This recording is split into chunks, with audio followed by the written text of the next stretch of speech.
नमस्ते। कभी सोचा है कि कुछ चीजें क्यों चमकती हैं और कुछ क्यों नहीं? या फिर हथौड़े की एक चोट से कोयला तो बिखर जाता है, पर लोहा क्यों नहीं? आज हम इन्हीं सब सवालों के जवाब ढूंढेंगे एक छोटी सी कहानी के जरिए। तो हमारी कहानी शुरू होती है राजस्थान के एक प्यारे से गांव से। यहाँ हमारे दो यंग एक्सप्लोरर्स हैं, यशांत और आनंदी। उन्हें एक स्कूल प्रोजेक्ट मिला है जिसमें उन्हें अपने आसपास के कारीगरों के काम को समझना है। और उनकी ये खोज उन्हें ले आती है गांव के एक लोहार की दुकान पर। वहां उनकी मुलाकात होती है सुदर्शन जी से। वो बताते हैं, अरे हमको रोजमर्रा की चीजें बनाते हैं, जैसे तवा, बाल्टी, फावड़ा, कुल्हाड़ी, ये सब कुछ लोहे से ही तो बनता है। मतलब यहीं से ये बात समझ आने लगती है कि मेटल्स हमारे जिंदगी में कितने गहरे बसे हुए हैं। तभी एक दिलचस्प चीज होती है। सुदर्शन जी लोहे के एक टुकड़े को भट्टी में डालकर एकदम सुर्ख लाल होने तक गर्म करते हैं। फिर उसे निकालकर उस पर हथौड़ा चलाना शुरू कर देते हैं और हर चोट के साथ लोहे का आकार बदल रहा है। ये नजारा देखने लायक था, एकदम जादुई। ये सब देखकर आनंदी एक बहुत ही सीधा सा सवाल पूछती है, आप इसे पीट क्यों रहे हैं? बस यही वो छोटा सा सवाल है जो हमारी कहानी को एक बड़ी सी साइंटिफिक खोज में बदल देता है।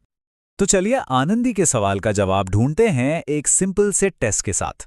इसे हम कहेंगे हथौड़े की परीक्षा। ये जो हथौड़ा चलाने का काम है ना, ये असल में मेटल्स की एक बहुत ही खास प्रॉपर्टी को दिखाता है। देखिए, जब लोहार लोहे को पीट रहा था तो वो एक साइंटिफिक प्रिंसिपल का इस्तेमाल कर रहा था। इस गुण को कहते हैं मैलिएबिलिटी, या हिंदी में आघातवर्धनीयता। इसका सीधा सा मतलब है कि किसी चीज को पीटने पर वो टूटे नहीं, बल्कि फैलकर एक पतली चादर बन जाए। अब जरा इस टेबल पे नजर डालिए।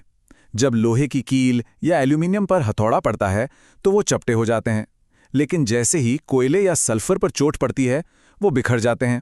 क्यों?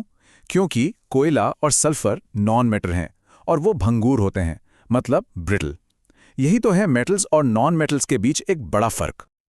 और ये मैलिएबिलिटी कोई किताबी चीज नहीं है, ये तो हमारे किचन में भी है।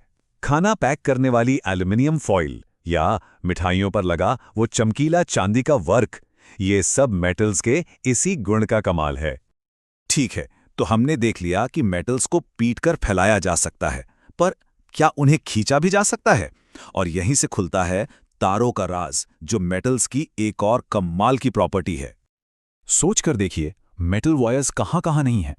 हमारे घरों में बिजली के तारों से लेकर हमारे पहने हुए गहनों तक, गिटार की स्ट्रिंग से लेकर अरे चाय छानने वाली छन्नी तक में, ये हमारी जिंदगी का एक बहुत जरूरी हिस्सा बन चुके हैं।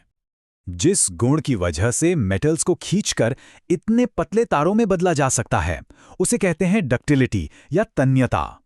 ये मेटल्स की एक और सुपर पावर है जो उन्हें इतना काम का बनाती है।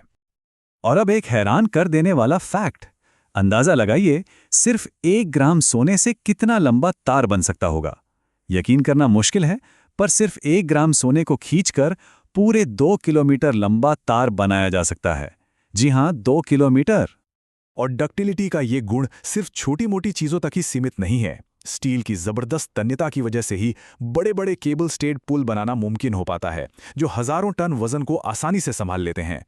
चलिए, अब मेटल्स के ऐसे गुण की बात करते हैं जिसे हम देख नहीं बल्कि सुन सकते हैं। कभी ध्यान दिया है कि अलग अलग चीजें गिरने पर अलग अलग आवाजें क्यों आती हैं? जरा सोचिए, जब हाथ से कोई सिक्का छूटकर जमीन पर गिरता है तो एक खास टन की आवाज आती है ना? वहीं अगर लकड़ी का टुकड़ा गिरे तो बस एक धप की धीमी आवाज होती है। इस फर्क की वजह क्या है? इसका जवाब है सोनोरिटी या ध्वनिकता।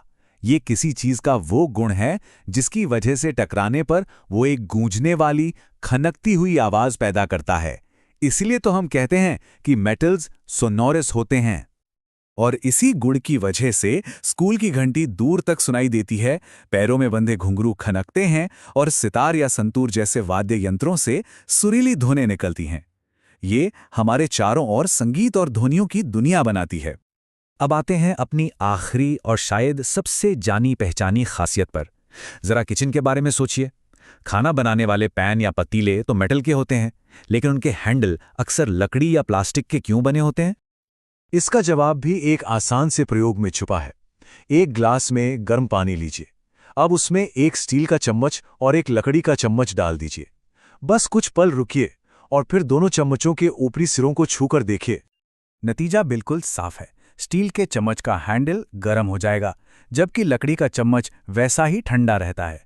इसका मतलब है कि गर्मी धातु के चम्मच से होकर आसानी से ऊपर तक पहुंच गई, लेकिन लकड़ी के चम्मच से नहीं गुजर पाई। और बस यही कारण है कि खाना पकाने के बर्तन धातु के बनते हैं, जो गर्मी के अच्छे सुचालक यानी गुड कंडक्टर्स होते हैं, और उनके हैंडल लकड़ी या प्लास्टिक जैसे कुचालकों यानी इंसुलेटर्स से बनाए जाते हैं, ताकि हमारे हाथ जलने से बच जाएं। है ना रोजमर्रा की जिंदगी में एक बेहतरीन साइंस का उदाहरण? तो आइए फटाफट से मेटल्स की इन सुपर पावर्स को फिर से देखते हैं। वो मैलिएबल हैं, मतलब उन्हें पीटकर चपटा किया जा सकता है। वो डक्टाइल हैं, मतलब उन्हें खींचकर तारों में बदला जा सकता है। वो सोनोरस हैं, यानी वो टकराने पर खनकते हैं। और वो गर्मी और बिजली के बेहतरीन कंडक्टर हैं। देखिए, मेटल्स ने हमारे औजार और हमारी टेक्नोलॉजी बनाई। वहीं कार्बन और ऑक्सीजन जैसे नॉन मेटल्स हमारी जिंदगी का आधार हैं। जरा सोचिए, जब हम इन दोनों को नए और अनोखे तरीकों से मिलाएंगे तो भविष्य में क्या-क्या संभावनाएं जन्म लेंगी? ये एक ऐसा सवाल है जो हमें हमेशा नई खोज के लिए प्रेरित करता रहेगा।